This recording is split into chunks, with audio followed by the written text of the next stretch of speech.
people botavuma wano. Bweni avumwa. Wali wako kazi kwa minister baka baba kaitani. Bakabone ko bugulu. Teto Jakalanda muyaga wano ulite mbwa. Baka wa device. Mbwa. Kande ne bwa ko ne bamukobayi. Do you confirm? Where did you Bobi wine? Baka. Simije wakaitani akapawala. Baka fereferi. Bantu baka kupatikana nyina wabo. Atapo wenti yalinyo masaka. Bamukwatira Mukutu. Neyo basiba. Wako nonkuze katika hizo kulinja yo kwatoka buntu shingambwa. Ovuma Bobi wine. Bobi wine avumwa. Bobi wine when yataka Bobi wine unnecessary. Abantu imitwale echi kugundi yete bakulaba. Bobi wine yete kamyo kufusi. Oyingire naye muvume ebituufu. Ebyo bisuubire. Andi muvume ebituufu. Tomuwayira. Tomuwayiriza. Mazima. Muvume ebiki? Ebituufu.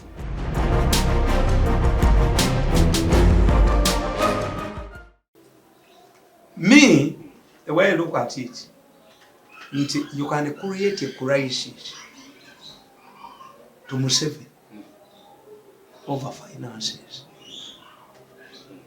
Yes. A taker is to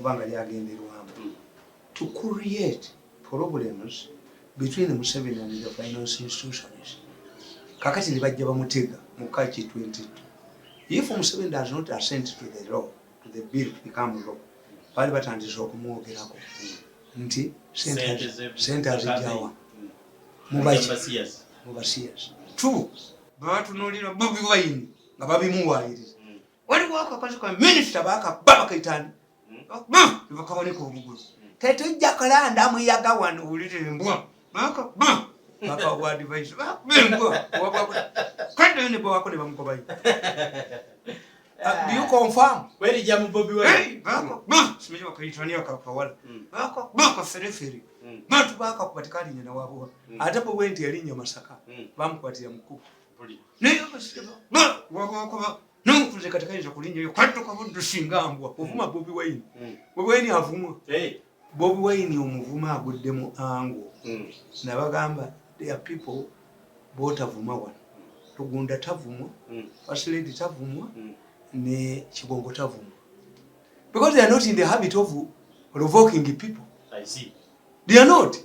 Lebo boy yete kamyo bufusi. Oyingire naye muvume ebituufu. Ebyo bisuubire. Andi muvume ebituufu. Tomuwayira. Tomuwayiriza. Mazima. Muvume ebiki? Ebituufu. Mbagamba. As you don't want somebody to talk about your kabaka. There are also other kabakas. Nga botagala bavume ku nnyo. Naye n'oli gw'ovuma naye ayina abaana be. Omuntu omuvuma naye ayina omwana criticize somebody. But I don't. On principle. On principle. Ng'ayina kyakoze. Yes. Nze nasoma Bobi wine ne mutegeera. Bobi wine when yataka Bobi wine unnecessary. Abantu emitwale echi kugundi yete bakulaba. Kubanga nze programu zange zirenjenga ku mitwala 25. Eta performance bulungi bako 10 naye ayi review ndi emitwalo 5 kategizeeko waje aya attack the Bobi wine Bobi naye kenyini amanyi when I have a program on air later to the press conference. I see. Yes. And he is not in the habit of attacking people. Kambuze mzee ayina group ye adherent Bobi wine yetavumwa. Not unnecessary. Tova muvyeri nogira. Ante manyi yensu walinga. Nti this man sacrificed his musical galleries. Nebamugana okuyeba. Where he lost his money. How does he float? Bobi wine bwaba ali asente wa Museveni azirya mu kyalo. Zomuyazi wa munne. Wabanga azirya. Kubanga tebayina evidence. Even Bobi wine's enemies. Emotoka ye agiresi nagira genshi nibagizeyo ne muri ne batagamba nti aliko ba television organization baba kyabaje muwa ate his contact nayo bumutunulira nti is not an excited fellow tachamukirira tilukwago lwafu ne motoka ya sitekansi yagitwala wakiseka muvajikaniki abatamanyi computerized vehicle ne bana motoka ya bondi ya Bobi wine Amadi Jaita mu kibuga najyo mu mutwe nga lukwago tiwali. The boy is mature. I see. Yes. Mpulira. Alabika alina ba handlers. Taina excitement. Bobi Wine has handlers. Omuvuma tyo. That's why he has maintained to maintain his party mu parliamentary. Nemba kyewunyisa. Ekisajja kyo kyoyagala ekya ali erisiki. Simwagalako. Oyo nerves. Yamutandisa omuvuma. Ate ko kankuboli. Abangayina yayimba oluyimba lumu abangayina n'ava mu Afirika. People tell you. What do you mean? What is tunajingira mu yali teriiwo.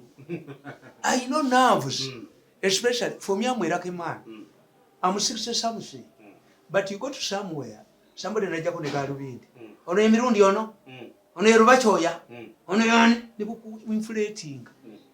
Kakati you are like it. What are you absorbing mechanism? You are like it to think that you are important. Like it away simba kuma sebe. Bagenda bakuwaga. Kati wotuuse omusobola. Gwe ka gwe tuliriza. Ate no wulira okufuuda embe. Nzo omusajja ono namukyawadda. Kali mu taxi. Neesambe. Kawaganya ntekaleko olutwe. N'olunagisibwako mu mpale. Aya naye bamuwuliriza. Gifulume mbagwe. Mbalagira bakondakita kafulumye mbwa. Tokulaga kumala nange wenje sasula lokome mbana pumbavu zikula luddawo. Kafulumye toko pesi kafulumye akapoma mkungu. Bakuwagidde. Kavuma. Mbwaje olukumi. Kajeyo kono mudirisa. Motoka zikula 10. Neto zikula 10 kasajja gwe. Bwefuge motoka sebu. Nikefuge motoka. Aya mama tajira kagenda joko nyoko. Mukafulumye mukanyola mukanyigane mukafulumye mudirisa. Kali kadominating abantu. Avuma Mirundi. Atude mutafsiri. Mfulumie bwanga mpena bya mu NPF fulumie. Bishafula sende mukamuzikaddizi. Uzifranda muzikaddizi. Kaganira bwo busajja mbuma. Nsibambi kaja wagire teka lyetaka 1979. Yes. Akasajja yagenda mu lumbe. Imbi akajino jijukiro. Akasajja Sibambi yagenda ntebe mu lumbe. Nikamutunuli yakati. Ono Sibambi ali muno. Ere muganda olukwe. Nze musingira. Olisi kine ntweyo n'olukansulwo. Nsibambi panikiti. Nibatandika omuva okufuluma mu nsizi ya mweyali. He went to Museveni and resigned. He was restrained by him. And ngwino go kakanzu kako. Gwe. Singa golowooza singa omusajja oba ofete tuli bakambu. Singa tukubeera muno n'enkanzu zaabo. Ngabo bamanyira. Nife tubagamba nti I'm talking. Mujakati nikajeni koleko wako. I talk to people. We are discussing many issues. Beba ngambi Mirundi ya watu nyumia. Nakaleko lutwe mbaga mukajeu. Mujowe mbwa ubanze ngende. Mujowe mbwa mujijeu. Kwaburo mujakati koleko lutwe.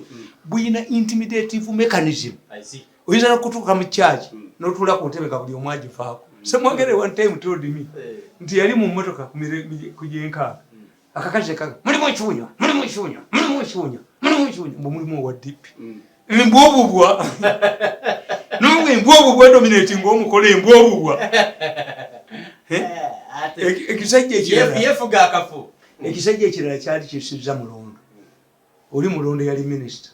Nti yabalemesa federal. Mwagamba bidandi bwali batannafa. Tannafa mu government tujja kufuna federal. Bidandi is no longer a power. I see. Mwagifuna. Teriwo. How can you say nti mulondo yagibatidde? Mulondo was a leader of Buganda delegation.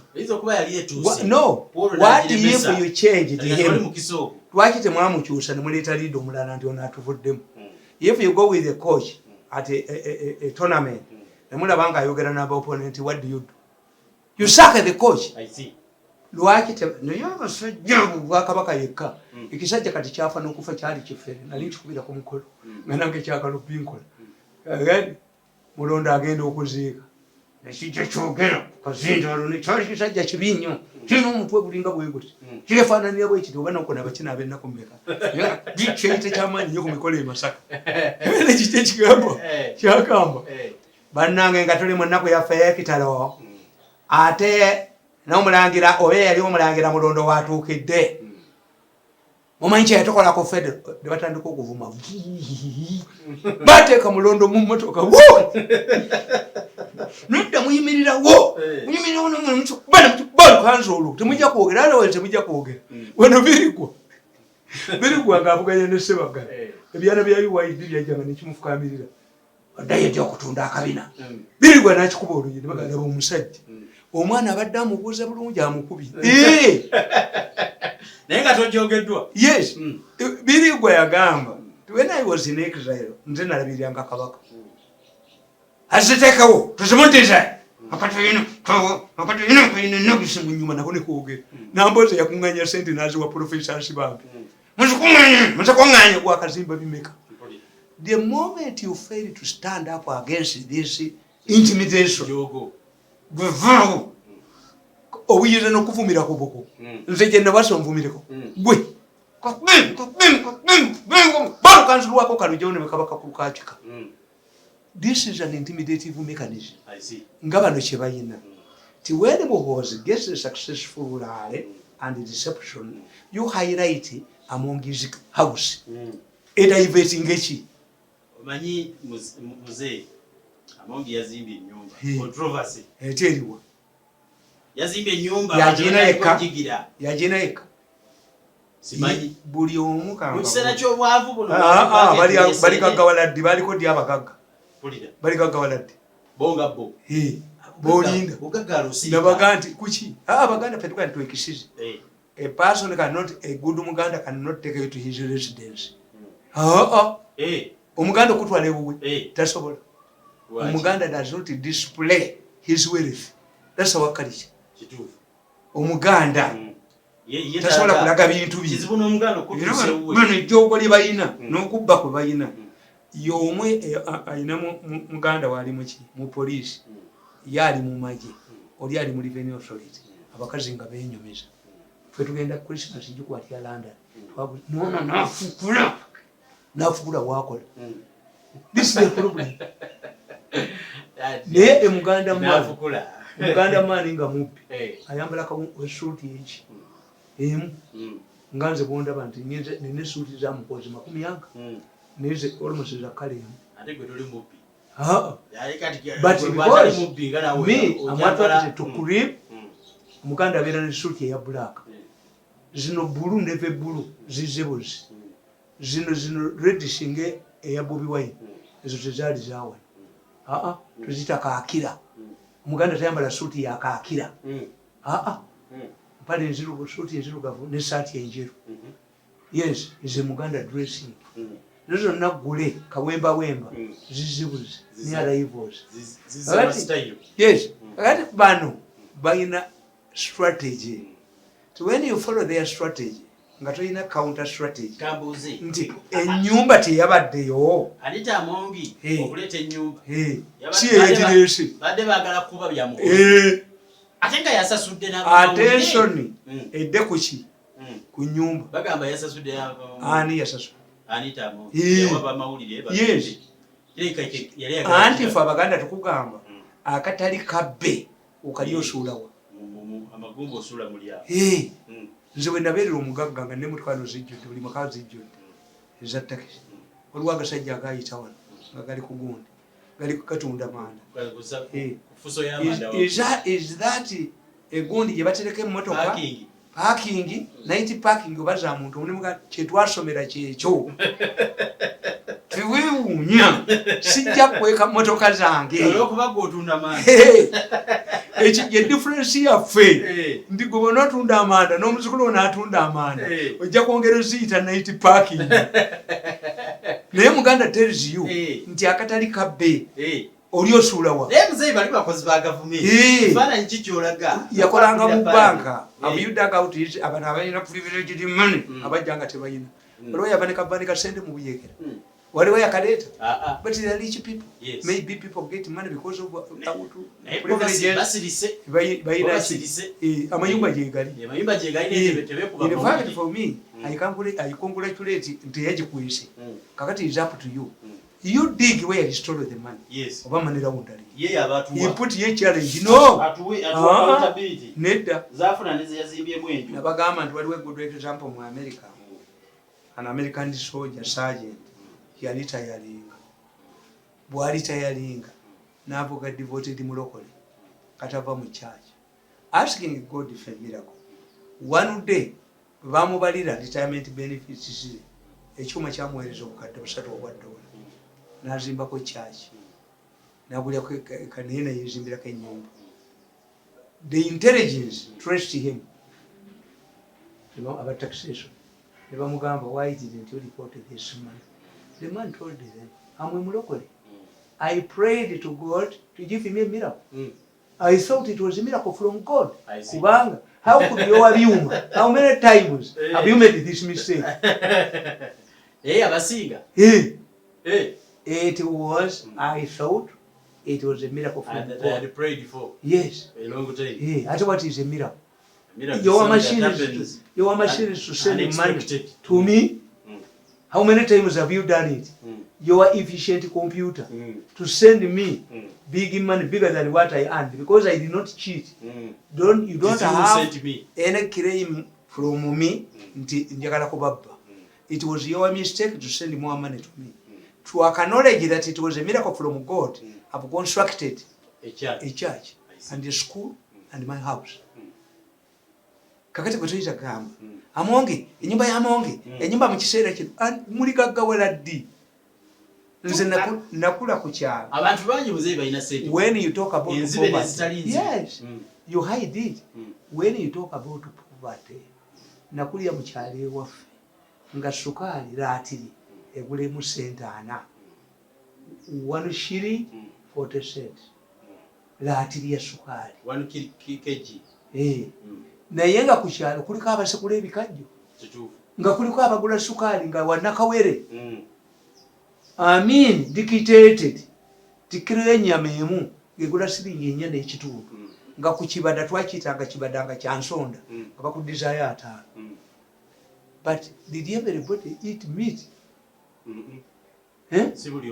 By the time I completed the primary 7 mu 79 twasasulanga siringi 2 ku ssomero, naye ng'ebitabo bw'oba 32 pages oba 48 pages bakinyigamu obuuma ne bakuwa ekipya nga bakulu b'amasomero tebabba. No, bwino gwe wasomerako ku kabaawo buli desika yonna yalimu ekituli bwekiti nga bwinajja mugundi mu buwunga foomu mumugirira ku ssomero ne mumutabula akafumu. Walabako kafumu anti ekibuto wakinyiganga buuti bwino n'agenda muki. But many children were not going to school. Said pulayimale siringi 2 abaana bonna basomera pulayimale school 20 shillings. But people could not take their children to school. Nkitegeeza waliwo omusajja gwe nalaba ayogera mu meeting zaabwe, can we wait Muganda to be president? Nemutunuulira bweti ejjoogo lye n'agamba obutambi buno nga twabukubye abantu baddu Baganda walk through Kampala or their own camp. Never no be byogera. Nisinga tukakuba katambi yako ina gyotambula. Netukakuba obujozi bwentubula against. The Westerners are fools. The Baganda are only good for business. I trust the Northerners. Tukakube oyina gyononya akalu. Tukakube buvuga ekizinda. Ngomero wanze koke galimu. Eyo ndowooza yi. Ye amanyi. Tutayiza kugenda netukube ekizinda nomutuka buddusi. So, nze omuntu ayinawo ne yeegaaya simuyinaako ki buzibu mmwe mugamba nti kaka tugeze siga yagambye nti yingiri amagugu yakizimbi kubanga aludde mu kintu omanya ayina akasimu no sente tezikuba misinde you can be in a good time, a good place at a good time. Nofunirawo sente.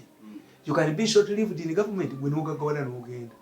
There are people who are paupers in the Bakola revenue. They say about Tebagala Mutuat. It is everywhere. Katiembago na Jirumba. Uliza mzee. Balitira kadago mutwe. Ku parliament ogwo muntu omusale. Guni amonge betabidaba. Anti let me tell you. Lwaki balina fitina mbi nnyo. That's why I decided to annoy Museveni, but not to work with these people. If I had worked with these people, I would be dead. Naye myaka 10 omwana nga yali omwaka ogumu kati alina 11. I had one of my wives consoling my children. Hey, daddy yagulanga emigaati, daddy yagulanga abagandi mulyo mukene abakawesa balya. Abachulumira balya. This woman is wise. Yes. Nothing is more important than your life. Bali njoze ana disina kapiripiri no bali njigewo never njoga ala disina kapiripiri humiliate you buyende na kapiripiri moyo bakutobera dono n'impale ne bakikukula Mirundi transferred to moyo among the other disease former press secretary okukyusa kuba kujoga unakulwa kulimba lidde mulimu ebifo mbere bwembera kumbaka kankubuli wako mikolo nze bano bashazi mubuuza wogenda okunteeka tonsitulewo kubanga bwonteeka nti ate abagenya abalala bazze nayiwokaawe nze mulimu ebintu byesikola ekituufu nze mbuuza bano abakola ku Guno twalekako omukolo gwa mwanyinafu nga banjula basooka batutuliza mu ntebe ne batujja mu bwali tebutumanyi wiwakutawe wezi my brother sisawafe atunoonya nga twagenze tonsitula mu ntebe emirundi ebiri ejeno cannot be retired to a party command ngenda nga former jeno naye sikulungi ogajoga obuvuka kiwali bwagala okunkola kakati ekyo kitegeera nti among his house had not been airlifted from Kampala to where it was. Any journalist would have alerted the country under his construction. I see. Bali bagala baleete ennyumba kibike ekyani. Ekyamuwoza. Ate yabadde wamu. I was a smile believing the son, father, son and the Holy Spirit. Kati buli omu ajayanira mukozi buli omu balina gwe bakuba fituna waliwo batasobola kujjayo kakati mukozi bamuleseko ekintu kimu we must start this man's presidency up to 2031 you cannot stall a wedding or disorganize a wedding or undermine a meeting where you're not in attendance. Yes. There is no way you stall mukozi's presidency. When you're not part of it. The best solution would be as we support Museveni Namyalo. I also want to start.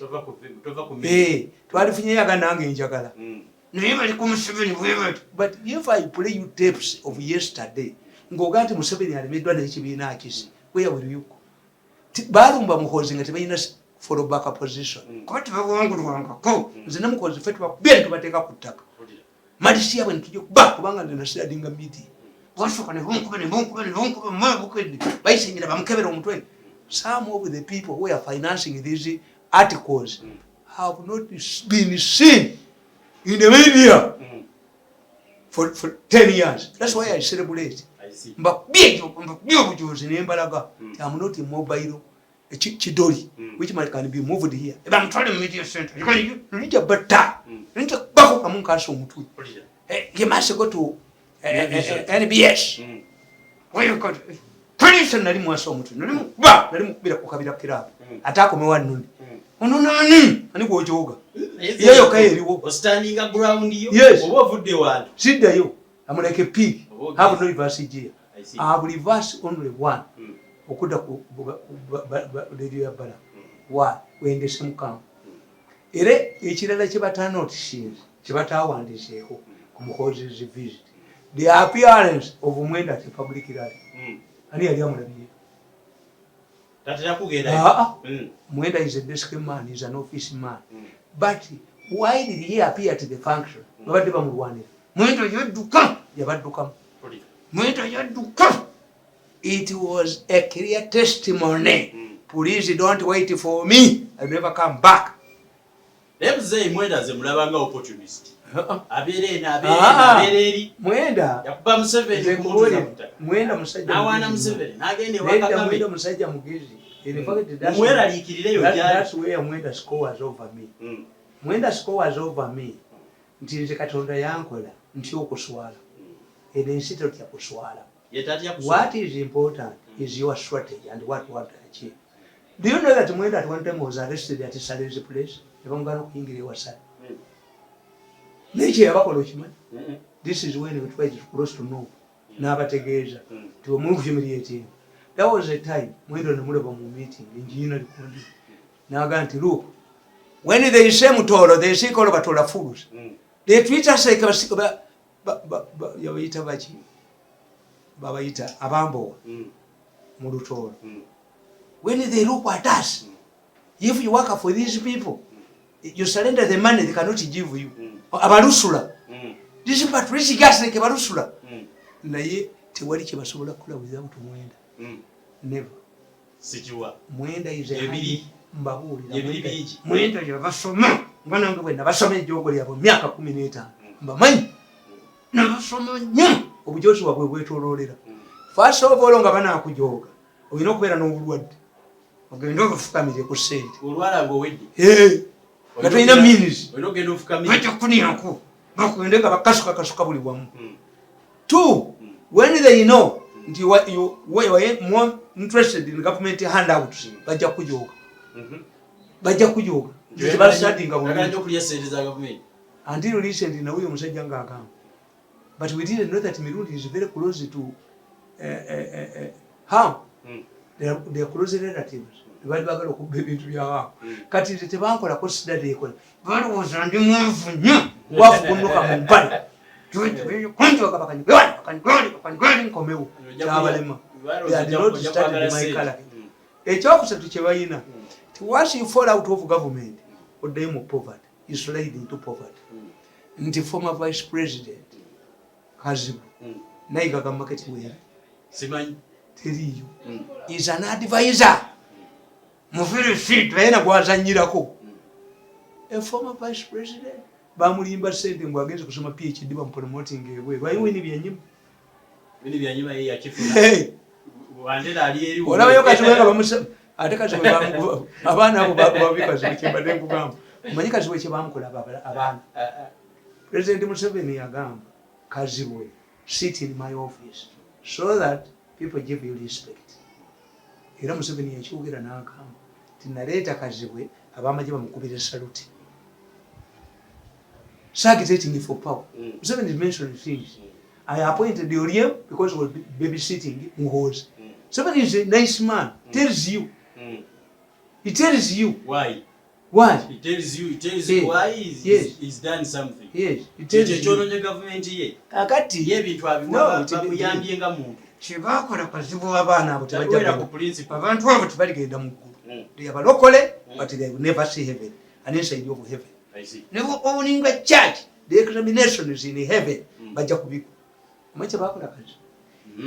Buli president bwe yajjanga mu office ye Kazibu mwatula. Nga bagende mulako nga bajja parties eziwunya. Nga bablockinga sewage. And the doctors recommended to Museveni, mukazi mukyala. Ate Museveni is very concerned about his hygienic condition. If you some mosquito loitering about in the sitting room, akulira estates abawedde. Abamugubye. A mosquito. Ne loiteringira mu room nga mwali najiraba gogenze estate managers go. Museveni n'okolola emirundi 3 mu meeting oyo akero kyekira mugubya kafuba kifuba ekitamu kwa gero kolewala bwejo bomulaba tinekiro omulaba ali muki mu gloves tayagala kufolinga sick. Museveni does not yagala entebe bana mulamu is very concerned era ekyo bomulaba nti ati okufa mulamu okuleka entebe ate ko kimanyi nze nsobola okulwala nengenda mu clinic oyinja kitingemu obutwa no. My children must be around. Yes. Nze nkyafungula egundi ate kati bya kumusiwo si bya nnyuma. Nabaga nti abasawo abannansi baali tebafumbirwa bisiraani bya nnyuma. Olaba ku nnyuma mmeka z'okubesa empiso. Tebala abannansi baali tebafumbirwa ne bayiiya. Olaba enkuba gye baakuba mukazi gwe nti baafuula woofiisi ye stinking office. Yes. Ate abata kukuba ba munda ati kyekubuulira 7 kino takyagala kyenkubuulira longa bagala wani sente ewali sente bakuba ne bakujjawo amazitwala ngewange batwala 5 billion ne badduka nazo naleeta munne namumpanikako waggulu nga niva omuwanikako ne bamuteeramu sente empitirivu nze ngende ewatali embuzi engeriyo ewatali muddo embuzi ogisibe ewatali muddo 1.7 ani agenderayo. Let me support you. I appreciate mu myaka 10 I've been maintaining my security. The government has maintained my security. Emotoka yabo weri but I also have alternatives. Ne emotoka yabo weri ate emmotoka be basinga ogifunamu omanyi lwaki when people see you driven in a UC with the security oyinza obagamba nti olina sente oyinza obaga nti wali kibamba oyinza obaga nti siri nabo kakati bo abo abasajja nti balina strategy kati mukozi tweets tezikyaliyo tebakibamukuba human rights tezikyaliyo human rights tezikyaliyo I have not come across a tweet that mukozi could not justify no era kyokula national television obwani tebumuwandiikako but you'll be forced you'll force him into your studios mwicha kujanga munoonya busajja mmwe and you are losing nti kakati temuyina alternative temuyinaamu mu bacontestants temuyinaamu naki ate ekibi kyoko sente zaabwe bazirina mu bungi kakati ekibi kye bayina nti olw'obujonzi bwabwe nga bazze bastepinga ku buli muntu tebasobola kusponsoringa muntu through proxy bava sente zaabwe n'abeefuulira mu gurupu yaabwe muli asobola kujjayo mutwe bamukuba ne bamuttirawo kakati what are you going to do storing him was up to 31 when you are not a manager you are not doing his work nga ku defeat is whenever he goes politics is perception kati wijandalaga yonna nga bantu baki somebody was ringing him from Buyende kakati omanyi tulabye t-shirt eziko ebitoki basitunda emitwalo 2 esibanya amasaati bagatunda sente mmeka emitwalo 3 atukubire mugamba atukubire omanyi bwekyotomanyi nti emuhozi t-shirt nga wa boda boda ajambadde t-shirt wa traffic omusirikale abantu abamu mu byalo ezo zigenda ku mpaka emusabeni t-shirt si t-shirt lwa bu t-shirt gotulaba bano bagundi bano gwe nali ngenda okweyimirira omusango ne bakukweka gundi gundi ono si papa nali ntaddeyo documenti zange why I sympathize with these people nti abadde abakoledde mu campaign ng'emmotoka yazivuga mutegedde nti mubbi mulingize mweyimirira out of solidarity I don't know him I saw him once he came here running at night kabagenda omukwata nange nti bannalweyiso bebaagala okunkwata bulijjo mwali temulaba okimanyi nti emmotoka eriko obubone akabonero ka Museveni bwe kati aba traffic tebagikwata kakati kitegeeza abantu bano omusajja yagaa nti nedda atuweeyeesa obwerere naffe twambalemu tukange ku ggwanga emugamba muzeegulire omanyi NRM yasomesa bubi abantu baayo three things bate tesobola kubeerawo ku three things kakati final nkugamba nti the way I know Museveni oyinza omukola ekintu najja akitanninga against you World Bank is making a very big mistake. Museveni is not a fambola. Museveni is not a gambola. Ate kati Museveni has a lot of time. That China insurgency mu ggwanga. The Congo issue, Somalia, they can brief him. ADF they can brief him. Bakubye Teso. Bakubye mu Northern Uganda yasaza abantu ebyakolaki. Buganda kuyigunga chief gundi. Strategist bamubye achokolo wango tena jayo mutwe kati agambulinga labi bwabuukire kino ekyamukozi tuli bamubiddeyo ensemu muddemu kandi Museveni can sit down naga nti how much money do we get from World Bank if we abandon it olwaddidde that's why the originality tebagyogera kati tebusiyazi nateeka lyakusokoola kati kiri Museveni versus World Bank. Museveni cannot accept the World Bank to interfere in Uganda's sovereignty. That's all I check it is. Once you reduce the battle between the World Bank and the Museveni, Museveni will have it. I see.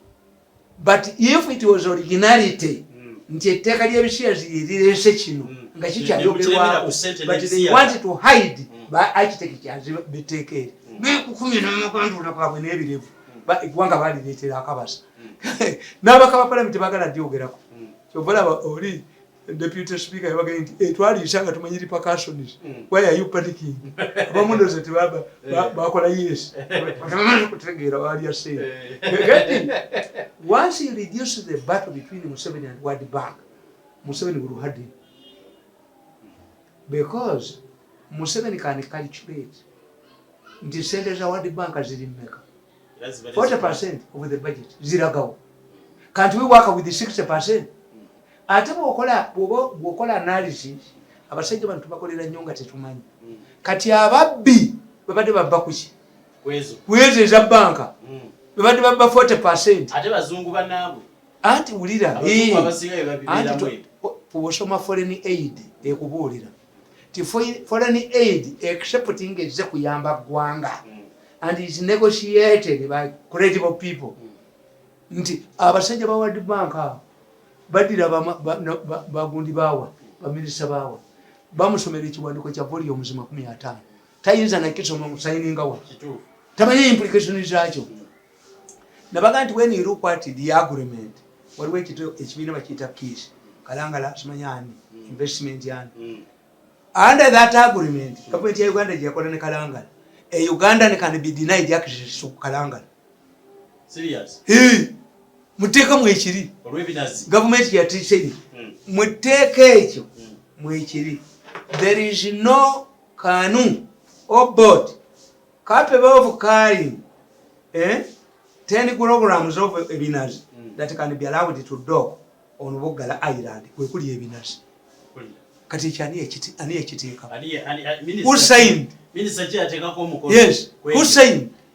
And when you go like the president pointed out nti bali bamuleetedde ne deal ebya uranium Islamic University in Uganda ate government ya Uganda ekigalantinga eki is an Islamic University based in Uganda. Si yaffe Islamic University eyinza n'okubanga yali badde irana kati kigala it is an embassy. How can you guarantee money but for an embassy? Kakati kikutegeeza nti Museveni can give him time naga nti no sente bakyabadde bazibba kati for whenever we argue nti Museveni bwa closing naga we are helping the thieves nabadde bazibba most of the money is in Balaba. I watch these people every day. Even yesterday they had a meeting. I saw them quarreling. Somebody told him the Mukozi bus cannot stop. Hey, we cannot sorry it as you were saying. Let us join the Mukozi and work. The teacher should register. Namugamba gwe sale okupali wafudde wa sale you have changed. I see. Mwamuna mugamba baganye bubinyo omukati omu asigadde yekka. The person who is opposed to muwoza asigadde bwoko bwomu banne bonna badduse dda. Why? Bo banoonya ki? Si said. Once they get another government which is not hostile to them and retain what they have looted and get another slot of looting more, bagala ki?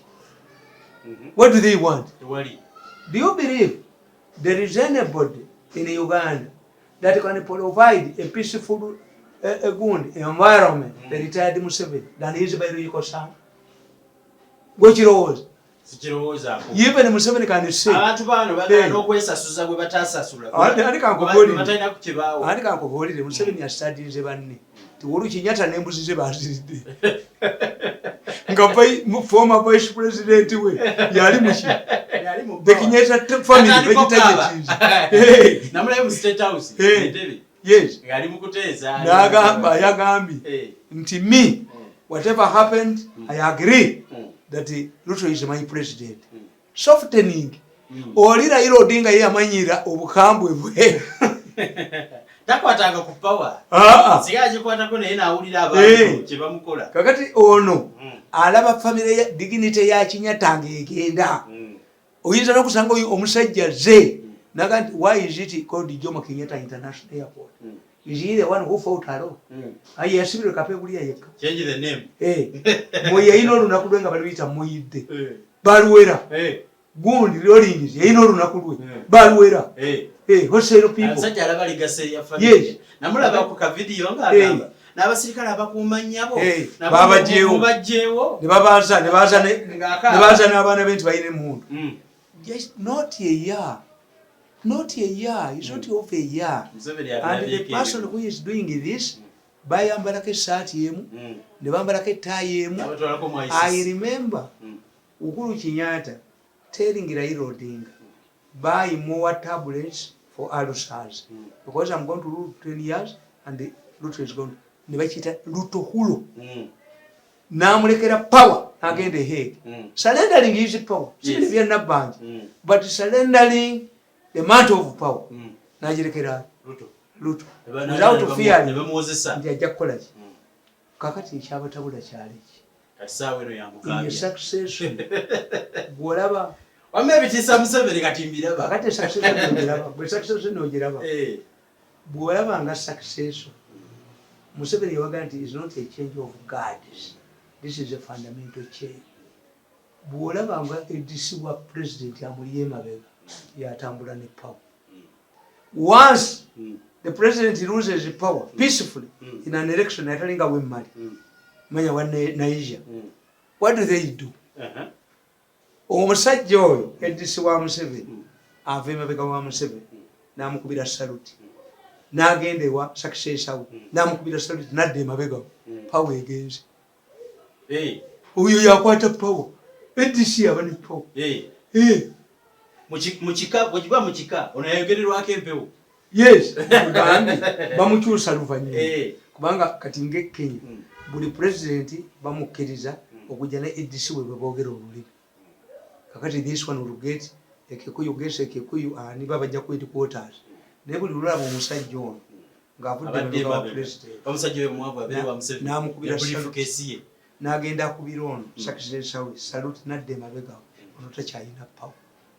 Kakati when the president has observed Ngaba Bashir ali mu maximum prison in spite of his earlier contribution. Alabye Kaunda Chirwa yali amutise ku nyinga amuzzayo emalawo. Successor we. How people alabiride ku bannamwandu. Gundi bwe yabonyabonya Chirwa. Levi Patrick mwana wasa. It is not, I think, it is even a golden chance. The situation favors the two. Baali abo batango odoyibani nga bavaayo baga nti muhoza zibeda against his father. Never intwisa winning got a visa. Nabagamba you are abusing Museveni. You for Museveni cannot manage his son. Can he manage the nation? No. Are you saying that Museveni's family is in disarray? But you know family mechanism. They can reconcile the two.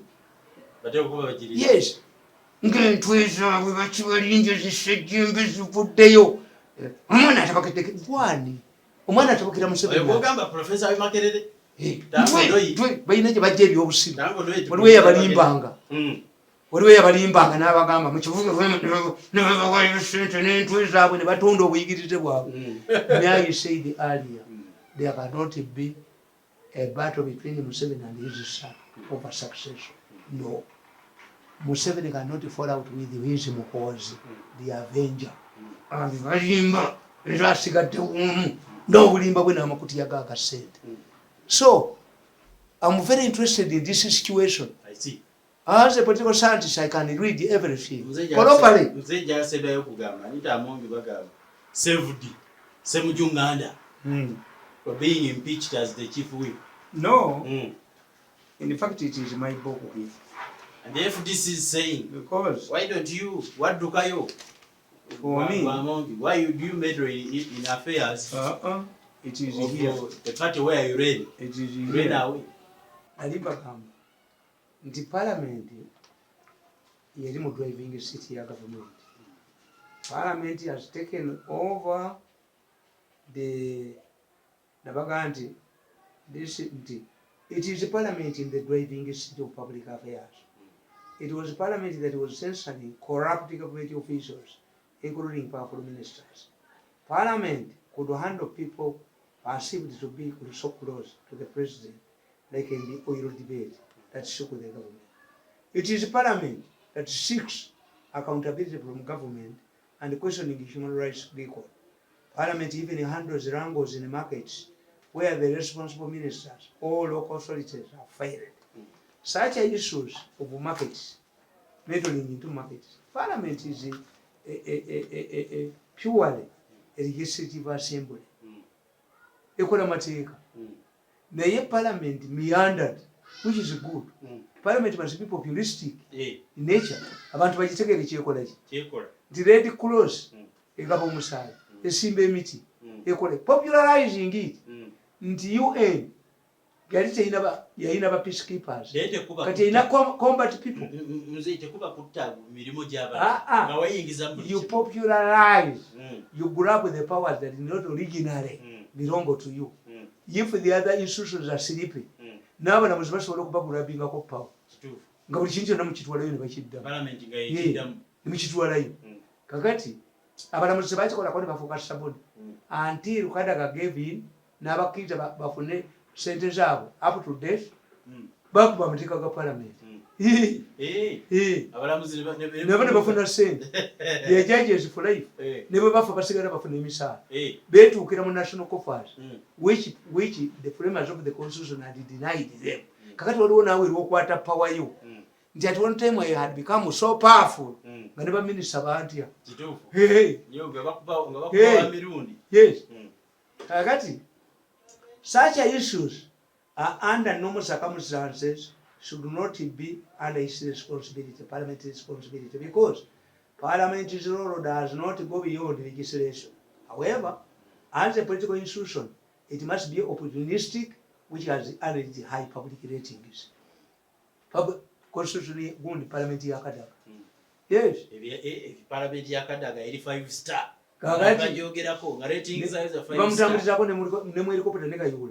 They were also proposing that the proposal that speaker agule helicopter asobole okwanguwa nenga public tega kadaga nga yabeera ku mikolo gyonna tewali yawakanya sawakanya ako kye helicopter kadaga sister wa somebody is inflating baku inflating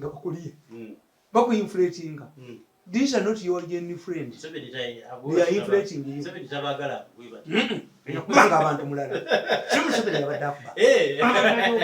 Aliyedde government eno mulala. Amanyidwa. Ajiwo mwana we. Muhozi ya mutukubidde.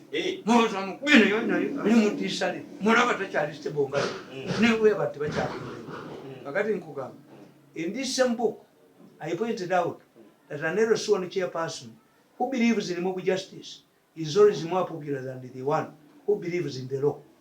It is blind loyalty to the executive that had undermined Edward II's powers as speaker. This taught Kadaga a big lesson and elevated herself from the attitude of the former boss. Seconding of the Smachi sound. Kadaga Naiga. When it Kadaga Yaduka now, and as masters in Zimbabwe. Era, say about Mitanga Queen. Tanda Queen, Yawanika Museveni Baru. Never allow this girl to be speaker. Name Museveni Humgana Shahola. Hey, Arabi. Auntie Yama Yitiwa will handle you. Young 7 tactor. Somebody see a Yosa. When you take it until Mujosi Mulala. I'm trying to go to Mulala Mujachi. 7 tactor. Oh, Joseph won't. No, government and call it boom. Look at the dome from Munga and Missa Media, machinery. You know, Bamakono, the 1 No, can you go with Jirkit? No, can you go with Jirkit? You're not going to say 1 about 5 billion. Museveni years. No, can you buy me a cup? Benyaka kum. Packet your corridor. Sadly, the handling of the rebel M.P.s, like now you are talking about the handling of the rebel M.P.s and the Kadaga more support when she rejected the party resolution to get them out of parliament. The party position was that once a member is stripped of party membership, they lose their parliamentary seats. Kadaga, who is a member of the executive committee, supported the two rules. She did not oppose the resolution of the party, but refused to implement it as speaker. The rebels, MPs up to now, and the public trust and their popularity soured. They were seen as the voice of reason in the party which was being threatened by an internal dictatorship. Kadaga created the two chambers, a chamber in the parliament and the president to accommodate them. Her decision was upheld by the Supreme Court, and the rebels, in inverted commas, retained. Buli gye balaga bawangulayo baagana kokasi baagana okujogebwa. A backbencher in any institution must be given freedom to express his or her criticism. Naye bw'oleeta kokasi bonna bafa. Yes, kokasi kyova olaba nti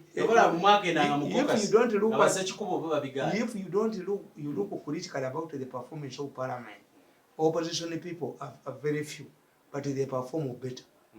Boogera kubanga bamaze ddo batokitolinga, but an opposition a backbencher tomutwala mu parliament. In fact, many institutions nga Kenyatta yalina enkola, you defeat a minister, you become a minister. Kakati Kenyatta omuntu akuze obulungi, the first time you become an MP you shouldn't be a minister. No, there's many things you don't learn, and it affects your performance. You should at least have some time. Yes, but because for us 90% of the ministers are appointed. Kakati obola baba vuluga gova mu kyalo nojosanga ba ekito abajozi setuzo nabazitwala ne bakusiba aba namboze nga vuluga minister we Kampala setuzo nane bazisiba mu kyalo rumaruzi bamu nane baduka. Many of these people are languishing in the prison never took money. I see. Befula musebe ante bakuwabo befula abekitalo nabudira busajja bwabo bwa Amawulire bufere babuzanyi okimanyi gwenga balina diri gye bagoba ne bategeera nti twagalanya abajigo worried people bukuba Amawulire Museveni's most trusted aides kasate bakuteeka mukitegeeza diri tojjajjikola babira baide kiki bakusabu ne ntweza abo bubaguza amasuuti busobola okukuba.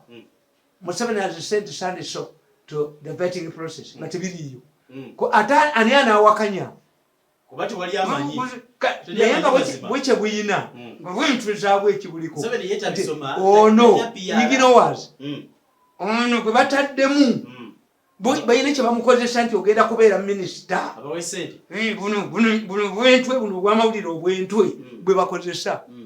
The following people have been taken to Museveni for clearance. Waliwo kabusengo yeteekangamu nga bwagenda neyeteekamu wa ani awa kabusengo bwa minisita embweseka keteekangamu neketeekamu waapi just ignowas Mawulire yeteeka Mawulire yeteekamu wa oba naye bamukuba anti yabimusuubiza nze kyenabakola abamulyako sente babwenti basooka ne bawanulayo gwe baali bataddeyo. I think Mirundi is fighting for his job to come back. Does me want to come back? Oh, you know, this man must go to new vision. Who can go to new vision? Mirundi to go to new vision. Even as a vision, I cannot go to vision. I see. So I'm going to do. Trying to go to the more Bamasum, the more jogging. Natural blocking. But we're not to Mukundi. Back when it's told. Mirundi goes to media and Swiramas. Media center and Swiramas. Mirundi to go to media center. Mirundi. You want to get off on to go to media center. From where? Nyamba bana bayitikaye kati muzeeyi okulawa media center luli wali okola Swiramas.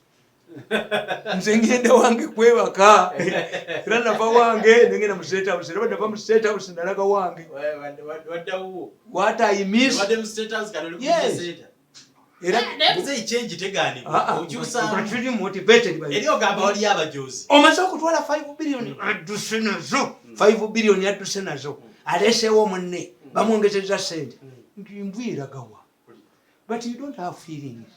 These people have no human feeling. Mwana wani gwoni okubucho gujoga muniyeko kane kaka ekali jefu Mirundi ejobu bwe nagenda yo president's office akatumwebaze kaga omukazi omutole yali put him in a category where he does not get money. Muhimu advisor ninkutundu Museveni yenti nyo paka sajja kana mulukugu. Nka benyondo nenkata. Serious. Mwana buli kibuka. Nti mwana wa Mirundi omukoleere. Ng'omuwa ssente mmeka. Ng'omuwa ssente mmeka akalinzira ko nga kampasi. Ayi kali jefu Mirundi ejobu genda okuwenyuko. Obwana obwo bwali temumanyi nti nyinza benyondo nenkutta. Era tebategeerako nti nze nina resilience emalako emyaka 10 okutuusa nga mukoza zze nabategeera nti in politics every 10 years there must be political changes. Ejjokuliba gyoze nsi tebayinza kujjayo mutwe ate nga babaali bapulaninzi tebasika ba Museveni with the data you have tubaduke twabba abantu badduke bababira wane emitubudduka Wemba bawala temuyina nnika. Mukenga mwewumba don't provoke society. Bintu babono ne mudduka ebintu bya mubiri documented. That's why we kukumi obutalabikako. Uli mu government we kukumi bwe buti. Kubanga tufungule nagisi ne budduka. Bagala power leba jinyenyeza. Let me tell you. Yes, anti baamanya to without power badduka.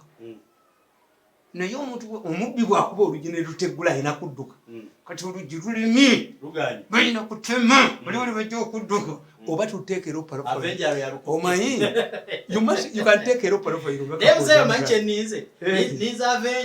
wagenda okwawukana ne kitaawe nga balwanira ekyotekiteekako sente they cannot let me tell you even if Museveni comes back Muhoza has demonstrated that he has support. If you think Museveni is not happy with Muhoza, instead of wasting money to the opposition, kakati Muhoza aba diffuse nze bonna. Abantu bonna bakubya abajeyo without giving them money. Lale baziteeke kubuli. Atagenda. Yagende jinja. Bapweni yagende jinja. Yamala kwogera ko radio abantu ne bakungana. Anybody who talks on radio, bantu bajja.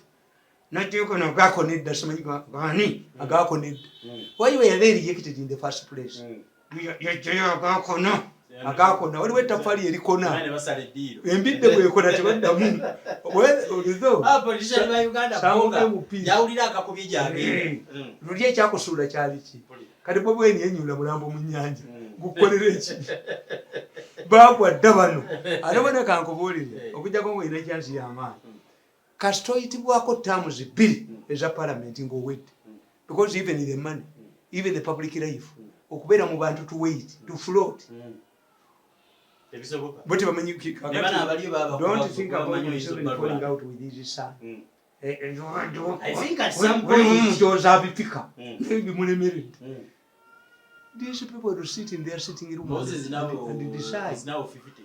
He's getting wait is young. Nenge jogoli bamuteeka ku buno bwa monitor bakola ki. Buloza malisi. Marine bagwa bahali za busajja bwe Kenya. Kumufuna international comedian. Kulune jogoli agana kunze lyagana ne kumugozi ligana. Do go back to the drawing board. Mujumu kujo. Mujumu amakuti yagasente. Mujumu okujoga abantu. Mujumu okufula abana bapana mu bidoli. Mure tunya mu kiteeka wa. Wali ekidoli ekigezi kiseera n'otakiniyamu. Toda mchiniamu kiwumuka n'otakiniyamu. Endowooza gye mulowooza nti everybody dangling money, everybody is buying. If everybody is buying, I like money. Naye food given to me in the toilet I cannot. Tosobola kunjooka ne todingana na sente ezo. Era mwana wange yakiogera.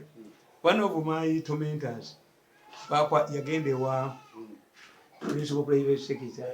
The good thing about your tormentors, bakuse najjayo sente bagezaako ne balimu. Finga bali mutaka kati. Finga bali mutaka. Finga abana babwe bikene nandusu. Bakigezaako ne kibalimu. Kunono balumba mandwa. Bagezaako emirundi. Beba kubene mu nyonyi banimu. Banyalemu. Ebigomwenda tu. Bakujira mu batako na yonga uniyedde ngo kunyaza abaganda bafita kunyaza. Kati oyo principal private secretary wa president bamulekera sente za. Sajja nagenda nazichayo. Mbo he must declare nti afudde wa koza yagala kutwala sente yakitegeera namuluvanga agenda ne sente ze ku Serena nga nkumaze. You bring money here. Then if I can accept the money here now, after suffering for 10 years, what makes why didn't I accept the money 5 years ago?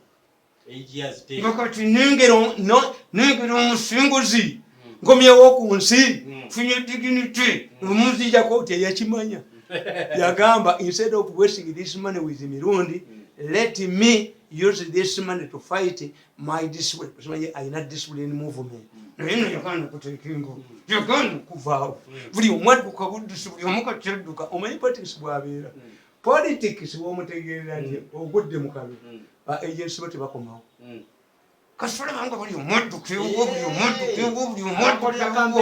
buli omwaddukewo wotegeerera nti bakumanya mu kabi.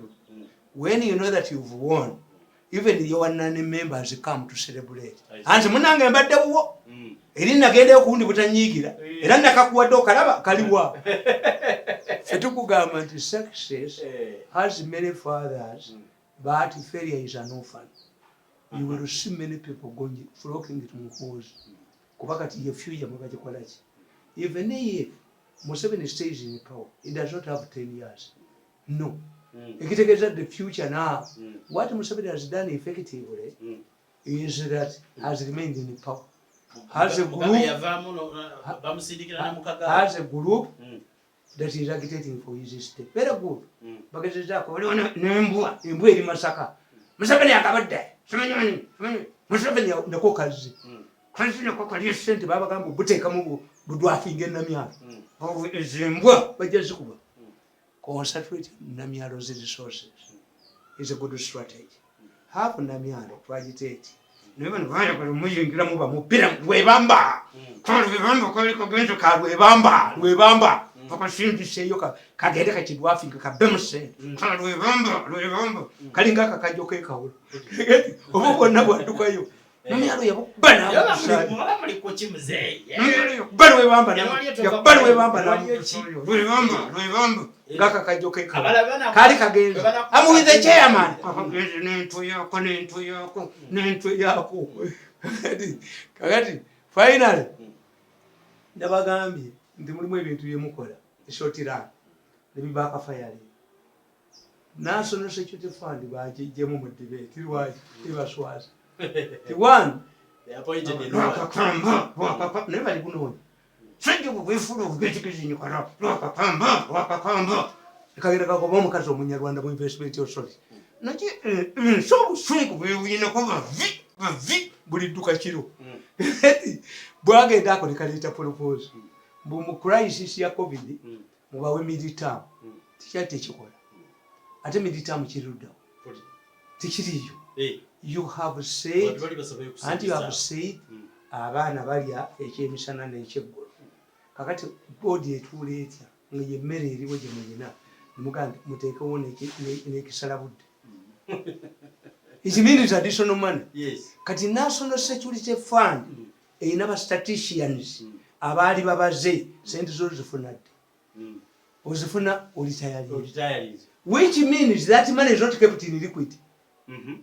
Wakakamba n'entu yako kwekweka nibwobula ku nsi walumba akunoonyanya sonja buno bwitooza ensi bali kasokola gye kali keekabitandika ne bafuuka no anti omusajja wa National Security Fund nga ba statisticians baamubalira ti mu mwaka guno bani abalitayalinga bagenda kwagala sente mekati billion 10.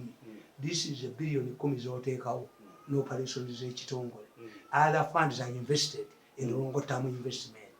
Kakati ono waze kusaba either oyina sente za liquid oba oyina ebintu ebya long term byogenda okutunda. Kati kitegeeza nti bw'osasula bano mid term ogenda kwesanga nga toyina sente.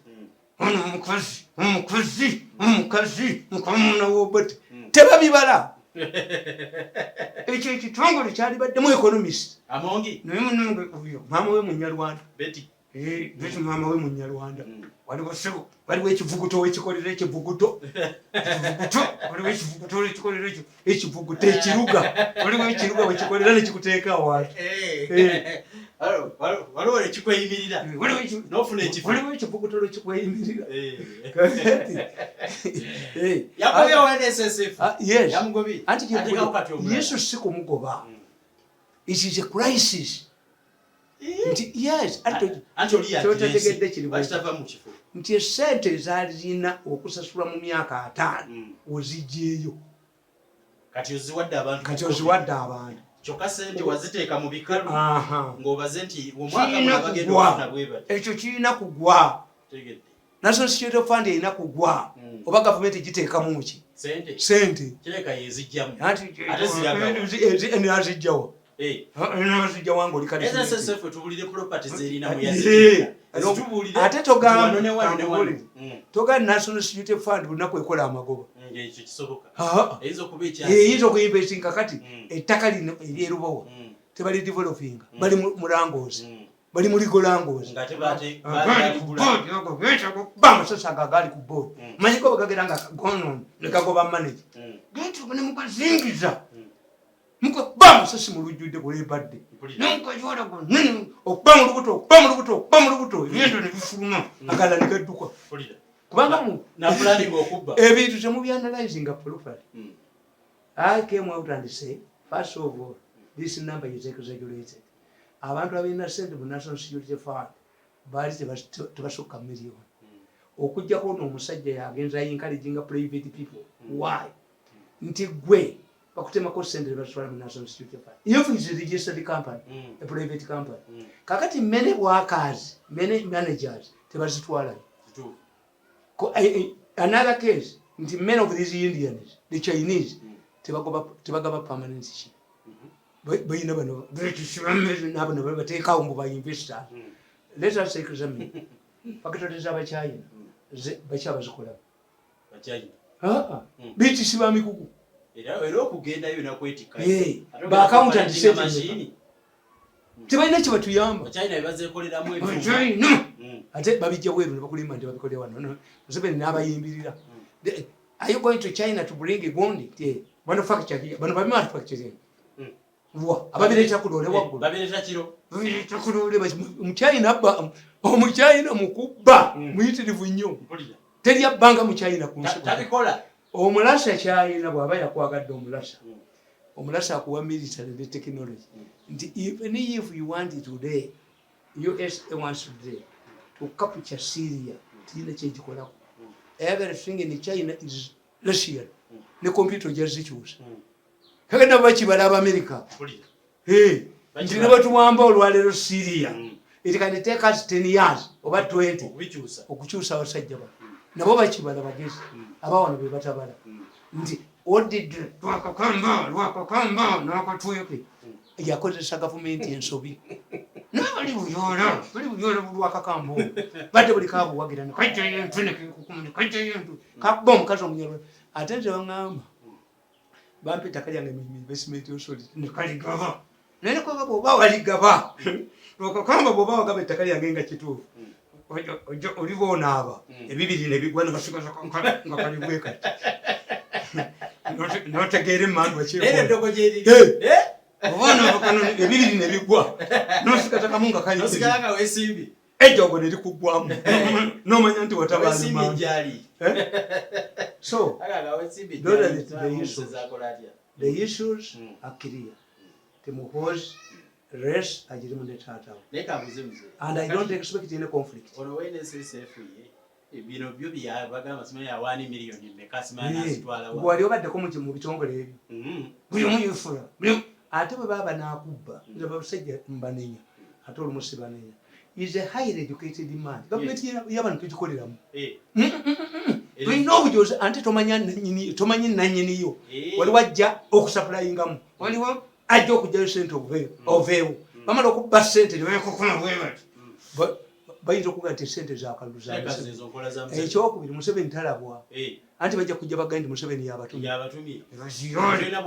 naye bwolikola nabo era oyavuwala kati ono omusajja yalina okugula balooya ewa National Security bwabadduka ddene sejjembeeza nange bye baali baagala okungola otwale 5 billion nze nzinyonyole nga kiki nnyo nga mwe mwasooka ku nsi mwe mwasooka mu gavumenti mwe munasembayo nze mpoze kujogo lyammwe lyemmanyi amuteringi many of those people you see fighting for the government bayina ekibinja kyabwe waliwo abeeramu nobiriwe mu office neyefuula Museveni nebeefuula maama nebakikanga okukolera gavumenti eno atudde ewasinga.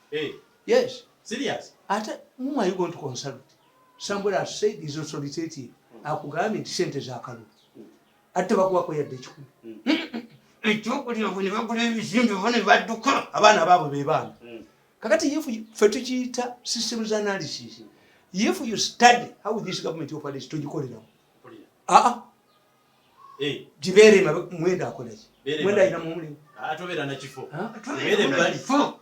babagala bakolera bazireeti naye mugwe akakyoko ka Museveni ogende kalisa nadde mwankolezi alina okutwalaka kujoge yobeera Museveni nolukalagira abantu abatudde waliwo abatabanja Museveni buliro yo ku media abatabanja Museveni era ne bwana abakomawo era abantu bebamu bagenda okuteeka ku kakiiko abala bakolere bwerere ng'enokujja ng'enzanga ozimpadde ezanga afuloti siyingira mu katoko k'abantu kubanga obubbi bwazisooka ku mmeeza muba tombise sijja akolere bwerere naye nga sijogeddwa muntu kunteeka mu lugosirwe.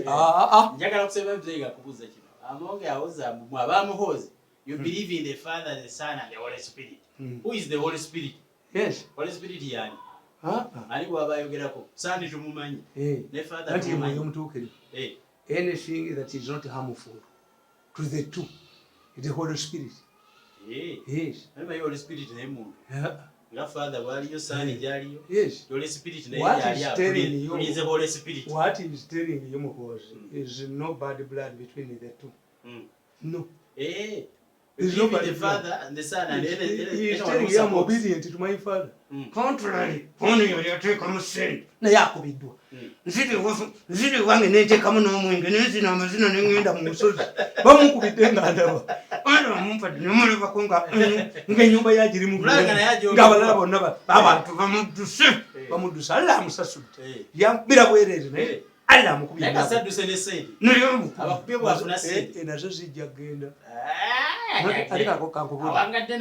When Museveni tightened sente bazijjawo mu ministries kati abantu bajja kulizizitinga akubira esimu oganda agobe kati ku Mirundi bajja kwesanga nga ekibinja ky'abakambwe kyebanyeddeko kyebakubira nga kinywedde bw'olaba kati gavumenti mukyalimu apuyevos kana create mu stable Mirundi kati ekyokulira weyonna sirifu temukyalimu kati nnyo tebakyanya kubaanyenya era balinamu katono ne banenga weewanazo ne bamuniyamu ne bagobayo omu ate bamugera contract yegenda kuggwako ne bamugobayo ne bamuniyamu ne bamunyalamu bamujuza ebisaala ekidoli ebize ekisinga okunyiiza okolera gavumenti ne bw'obakolera ki oba onaatera okusiibula nebagamba oli mubbi teri agenda mirembe njozi bwabajjula but you see teriyo kubasiibula mirembe you cannot tell batwala musisi you cannot tell it amaze bakolera tosobola ebintu byonna byeyakola you cannot tell it gamba likimaani